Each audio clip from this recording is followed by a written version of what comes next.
प्रभु यीशु मसीह में मेरे प्रिय भाइयों और बहनों, प्रभु यीशु मसीह के अति पवित्र नाम में मैं आप सभी का इस दिव्य कृपा की प्रार्थना में हार्दिक स्वागत करता हूं। आज हम फिर से प्रभु की उपस्थिति में एक नया दिन शुरू करते हुए अपने जीवन, परिवार, बच्चों, माता पिता, हमारी देश और पूरे संसार के लिए परमेश्वर की कृपा मांगने आए हैं। बहुत से लोग अपने जीवन को लेकर शिकायत करते हैं, पर याद रखें, जिस जीवन को हम जी रहे हैं वही जीवन लाखों लोगों का अधूरा सपना है। आज सुबह हम जागे हैं, सांस ले रहे हैं, यह अपने आप में परमेश्वर का चमत्कार है। आइए हम अपने परमेश्वर को धन्यवाद दें। मैं आप सभी का धन्यवाद करता हूँ जो प्रतिदिन इस प्रार्थना में भाग लेते हैं, कृपाएं प्राप्त करते हैं और दूसरों के साथ इसे बांटकर उनके जीवन में भी आशीष का कारण बनते हैं। प्रभु आपको, आपके परिवार को, आपके कामकाज को आशीष दे। आइए हम आज की प्रार्थना प्रभु यीशु के पवित्र लहू द्वारा संरक्षण की प्रार्थना से शुरू करें। हे प्रभु यीशु, मैं तेरे असीम प्रेम में विश्वास करते हुए तेरा पवित्र लहू लेता हूँ और अपने सिर से पांव तक विलेपन करता हूँ। मैं अपने जीवन के लिए तेरे पवित्र लहू द्वारा, तेरे पवित्र क्रूस द्वारा, तेरे पवित्र वचन द्वारा संपूर्ण संरक्षण की मांग करता हूँ। हे प्रभु यीशु, मुझे आज हर पाप, बुराई, प्रलोभन, शैतान के हमले, अंधकार, कष्ट, डर, रोग, महामारी, संदेह, क्रोध, पित्ती और जो कुछ तेरे राज्य के विरुद्ध है, उन सब से सुरक्षित रख। आमीन। आज का हमारा मनन का वचन संत लूकस के सुसमाचार से है, अध्याय 16, पद संख्या 1 से 8। आज की पाठ में प्रभु यीशु एक प्रबंधक की दृष्टांत बताते हैं जिसे उसके स्वामी ने धन के दुरुपयोग के कारण नौकरी से हटाने का निर्णय लिया। वह सोचता है, ना तो मैं मजदूरी कर सकता, ना भीख मांग सकता, अब मैं क्या करूं? तो वह अपने मालिक के कर्जदारों को बुलाता है और उनके कागजों में कम राशि लिखवा देता है ताकि वे उसके दोस्त बन जाएं और आगे चलकर उसकी मदद करें। अद्भुत बात यह है कि यीशु उस चतुराई की तारीफ करते हैं, लेकिन गलत काम की नहीं, बल्कि उसकी बुद्धि, दूरदृष्टि और अवसर का सही उपयोग करने की क्षमता की। प्रिय भाइयों और बहनों, इस दृष्टांत में प्रभु यीशु बताते हैं एक धनी व्यक्ति का एक प्रबंधक था जिस पर आरोप लगा कि वह मालिक की संपत्ति को बर्बाद कर रहा है। मालिक ने उसे बुलाकर कहा, तेरी नौकरी समाप्त हो जाएगी, अपना हिसाब दे। वह प्रबंधक सोचने लगा, मैं खोद नहीं सकता, भीख नहीं मांग सकता, अब मैं क्या करूं? उसने तुरंत बुद्धि लगाई। उसने उन लोगों से कम रकम लिखवाना शुरू किया जो मालिक के ऋणी थे, ताकि जब वह बेरोजगार हो जाए तो लोग उसका एहसान मानकर उसे अपने घर में जगह दे। मालिक ने उसकी बेईमानी की नहीं, बल्कि उसकी समझदारी की प्रशंसा की। आइए हम देखते हैं आज का यह दृष्टांत हमें क्या सिखाता है। हम सब इस धरती पर प्रबंधक हैं, मालिक नहीं। हमारा पैसा, नौकरी, बच्चे, घर, समय, यह सब हमारा नहीं, परमेश्वर ने हमें सौंपा है। हम केवल प्रबंधक हैं।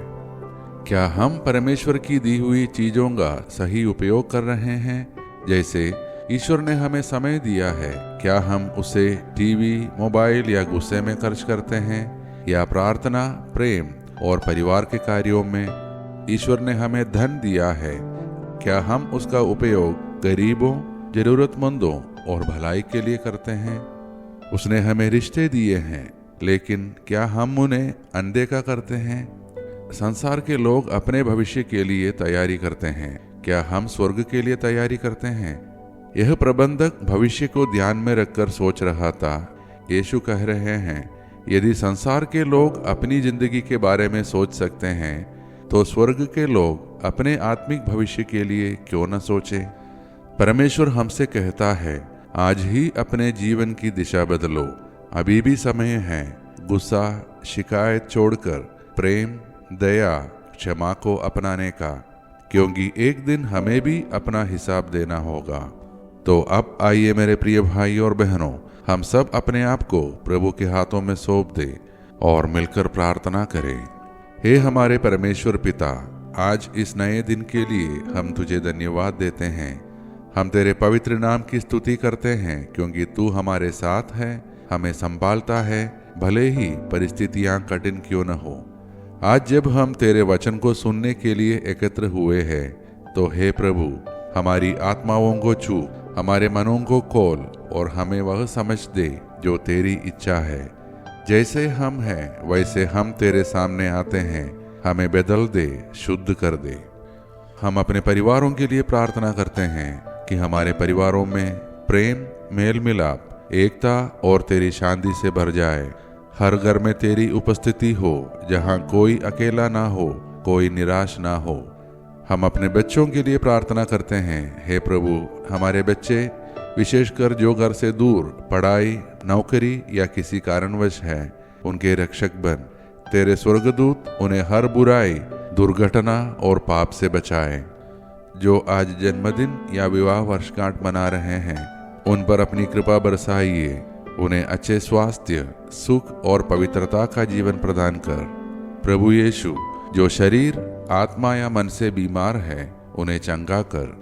जो बेरोजगार, निराश या टूट चुके हैं, उन्हें नई राह, नया अवसर और नई उम्मीद दे।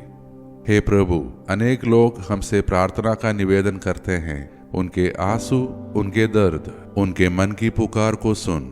अगर तेरी इच्छा हो तो उन्हें उनके मन की अभिलाषा प्रदान कर। हम अपने देश और विश्व के शासकों, अधिकारियों और नेताओं के लिए भी प्रार्थना करते हैं कि वे न्याय करें, शांति और धार्मिक स्वतंत्रता का आदर करें। हमारे देश भारत में आपसी प्रेम, भाईचारा और एकता बनी रहे। हम सबको हर पाप, बुराई, अचानक या प्राकृतिक मृत्यु से बचाए रख। ये सारे प्रार्थनाएं और हमारे मन के अन्य प्रार्थनाएं हम समर्पित करते हैं हमारे प्रभु यीशु मसीह के नाम पर, आमीन। शैतान को बांधने के लिए प्रार्थना। स्वर्ग और पृथ्वी के सृजनहार, सर्वशक्तिमान पिता परमेश्वर, उसके एकलौते पुत्र हमारे प्रभु यीशु ख्रिस्त और हमारे सहायक पवित्र आत्मा के नाम पर, पवित्र कुंवारी माता मरियम, महादूत संत मिखाएल, सब दूतों और संतों की मध्यस्थता द्वारा अंधकार के सभी शक्तियों पर, सभी शैतानी ताकतों पर मैं अधिकार लेता हूँ और उन्हें आदेश देता हूँ, वे क्रूस के नीचे हमेशा हमेशा के लिए नष्ट हो जाए और फिर कभी न लौटे, आमीन। प्रिय भाई और बहनों, अगर आज की प्रार्थना आपको आशीष प्रदान की है, तो मैं आपसे आग्रह करता हूँ कि आप इस प्रार्थना को लाइक करें, अपने परिवार और मित्रों के साथ इसे शेयर करें, ताकि वे भी प्रभु की कृपाओं के पात्र बन जाएं। हम कल की प्रार्थना में फिर मिलेंगे। तब तक प्रभु यीशु हम सब के साथ रहें और हमें सुरक्षित रखे। आइए अब हम सब मिलकर अंतिम आशीष की प्रार्थना करें। ईश्वर को महिमा, देवदूतों को सम्मान मिले, शैतान को पराजय, पवित्र क्रूस को विजय मिले, विश्व में फैली कलीसिया को प्रतिष्ठा मिले, मृतकों को पुनरुत्थान, पश्चातापियों को स्वीकृति, कैदियों को रिहाई, रोगियों और दुर्बलों को स्वास्थ्य चंगाई, अनाथ तथा विधवाओं को न्याय मिले और विश्व के चारों दिशाओं में क्रिस्त की महती शांति और अनुग्रह की वर्षा हो। हम पर जो कि दुर्बल और पापी है, संपूर्ण विश्व पर उसकी सीमाओं तक हमारे प्रभु यीशु क्रिस्त की अनुकंपा और करुणा उतरे और छाई रहे, अब और अनंत काल तक, आमीन।